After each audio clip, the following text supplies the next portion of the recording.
Action. And we're back with K.Y.R.A TV. Yes, yes. We have our amazing guests. We're just going to get right into it. Lead with your name and what level are you? I am Cameron Gunter, and I'm in my third year at college.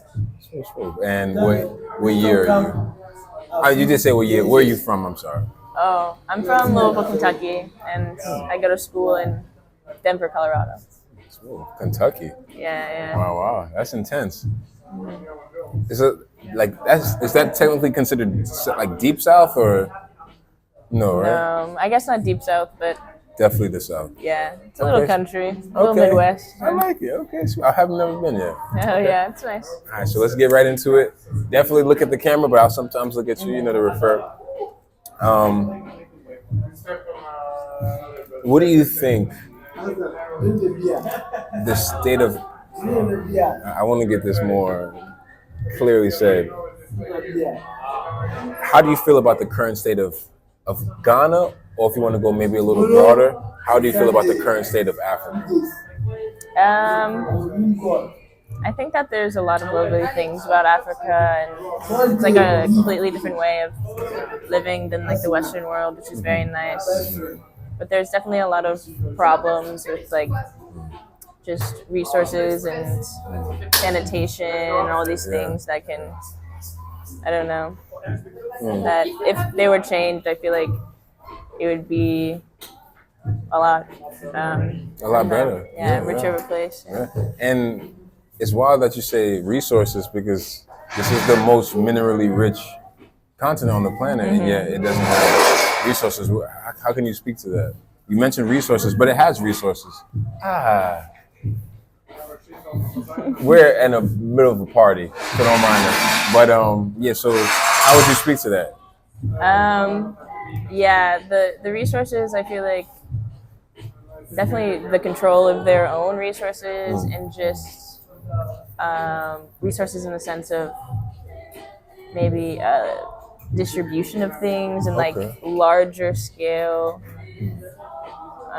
infrastructure that they're missing, and having the resources to actually build that infrastructure and having the money and just like exactly the economics behind it. And just building the infrastructure is huge. Okay, smooth, safe answer. That was real safe, but we're gonna get a little deeper now. Okay, what is one thing? Because again, you're from the diaspora, African American. What is one thing that you learned since being in Africa, in Ghana specifically, and what is one thing you wish you learned more about in terms of African or Ghanaian culture?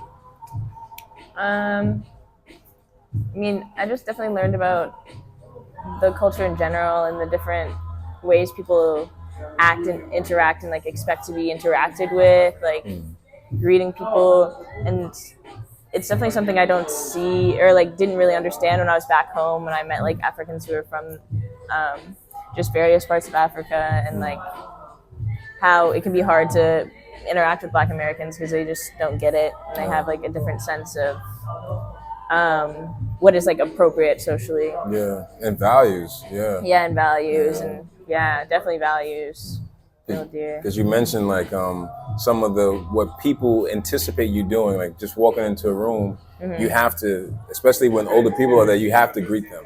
It's not even like a question. So for sure. What is one thing you wish more people knew about African culture or Ghanaian culture? Definitely how connected they are to like, I guess, their traditions and like the land. Like people here have been here so long, and like actually are very connected to their community and like the people around them, which is very nice. I feel like everyone in America keeps their head down and keep going.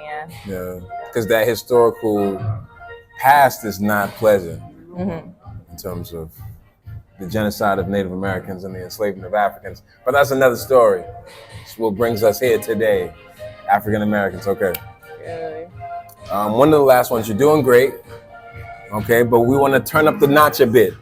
Get loud. We're in the middle of a party. Okay, so when what I would say is, don't worry, the mics are strong. The Yeah. mics are strong. Okay. Before coming here, before coming here, when you heard the word African or Africa, what did you think of? Like immediate. What was the immediate before coming here? How did you view Africa? I don't know. People always ask me that, but I've really had like no genuine perception of it. I mean, I guess Okay. like I don't know. It's just a very unknown place, which I've seen in like there's all these like basic caricatures that you get from like Africa and like Name them. That's what I want to know. Yeah, what are those characters? We want the heat now. I told you. Give I feel us like the it's such a caricature. boring heat It's because it's it's not like a- everyone has it's the not- same I experience promise of like you. in the Western world of What's up? like different warriors or things like that. And, You said different warriors. yeah, like African warriors, like that's what you Okay. see, and that Okay. like masks and all these Yeah, things, yeah, like yeah. the very basic perceptions of that. But Yeah. yeah, That's good. Some people don't see that. That's actually I've interviewed multiple people. Yeah. That's the first time anyone brought up anything in terms of warrior or like military strategy or might. Yeah, Okay. so not everyone has the same caricature. But this is Yeah. the point of it, to see the different caricatures we hold. You know, it's not an interview about me, so I won't speak too much, but that was a good one. Last thing, you're in Ghana, you're in Africa. As a diasporan, like which is the dream of so many Pan-Africanists, Kwame Nkrumah, Marcus Garvey. I'm not sure if you know who these people are. You do know, you know who Marcus Garvey is. You know who Kwame. I know Kwame. You know Kwame, but not Marcus. Look up Marcus Garvey. Okay. The black star in the flag Yeah. is inspired by Kwame Nkrumah's inspiration from Marcus Garvey. So please, if you Okay. like Kwame and the black star in Ghana, look up Marcus Messiah Garvey. Okay. Last question. How can we unite? You know, we often have conversations on the side and now more politically about just like the state of African Americans or Africa. Like, how can Africans and African diasporans unite? I would say, I mean, empathy is always the first step. So being able to like actually talk with people and connect with them, I think is so helpful. And just like asking people, like Africans, like where they're from and like what it's like back home. And I feel like there's such a big disconnect between Black people and Africans in schools because I feel like they are just definitely not understood, and people's perceptions of them. I mean, like Africa is such a diverse continent, and that there's so many different traditions and ethnic groups and all these things that do things differently. But a lot of people just see Africa as one continent. So yeah, just empathy, becoming friends, asking questions. That's fair. Okay. Thank you. I'm gonna give you a little side because I want to draw something out because you know that was a really good answer. Okay.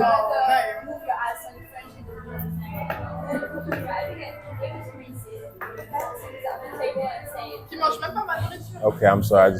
She just hopped on me. How can we do that? Because you mentioned some really good points about empathy and building relations. Like, what is maybe one of the first ways we can start to do that between Africans at home and abroad? Because not everyone can come to Ghana, and not like so. How do you think we can organize to do that? And one of your ideas, first way. Yeah, just say hello. That's one of the.